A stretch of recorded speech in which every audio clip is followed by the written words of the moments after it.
Hello, I'm Laura Neal from Twins and Needles. Today I'm going to show you a very quick, very cheap upgrade that you can do to almost any vintage Singer sewing machine. Almost all of the Singers from the 1960s have this feature, and it's very, very inexpensive and easy to replace. This is one area where I do recommend buying the replacement part new and not vintage. And the part is a bumper. Now, sometimes you call these feet, or you might think of them as feet because they do go under the machine, but they're actually called bumpers. And because we don't say feet, because feet is usually what we mean when we say the presser foot. So this one has a base on it, so I'm going to remove the base first, but you can see this is a very quick, easy fix. All you need is a screwdriver in a few minutes.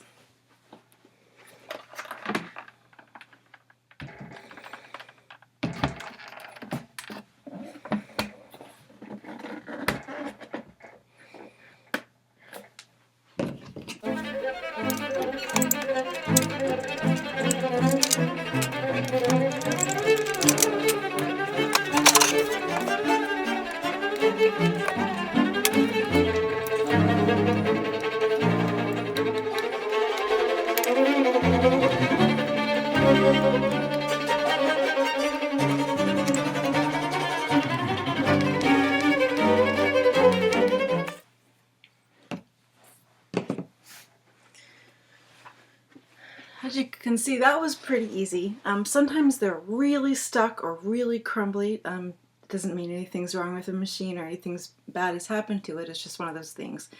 If you try to pull them off and they won't come off or they start to crumble, a good solution is to just give them a quick swipe with sewing machine oil and hit them with the heat from a hairdryer. And that will help loosen whatever's sticking it to the machine.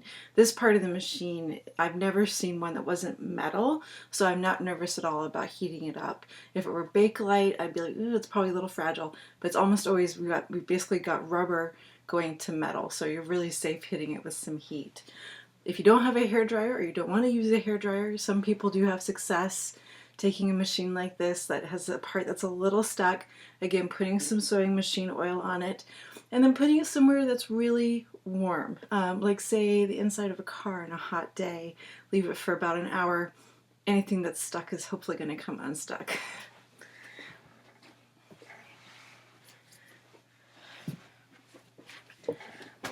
I am going to take a second just to clean this area a little bit with just a teeny swab of rubbing alcohol. You know, I'm probably never going to open this area up again, so I might as well clean it. Now all I have to do is put the new bumpers on and we're good to go.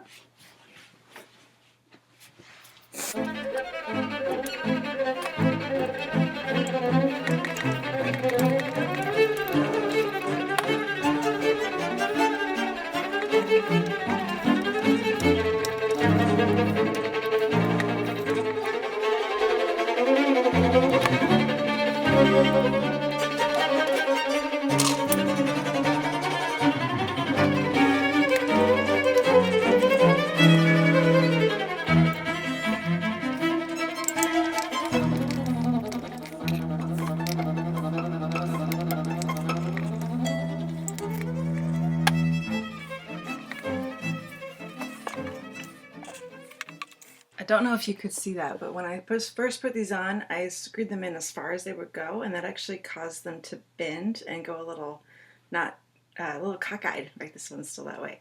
So if that's happening to you, all you have to do is unscrew it just enough so that it will stay on, but not actually be deformed by the screw that it's on.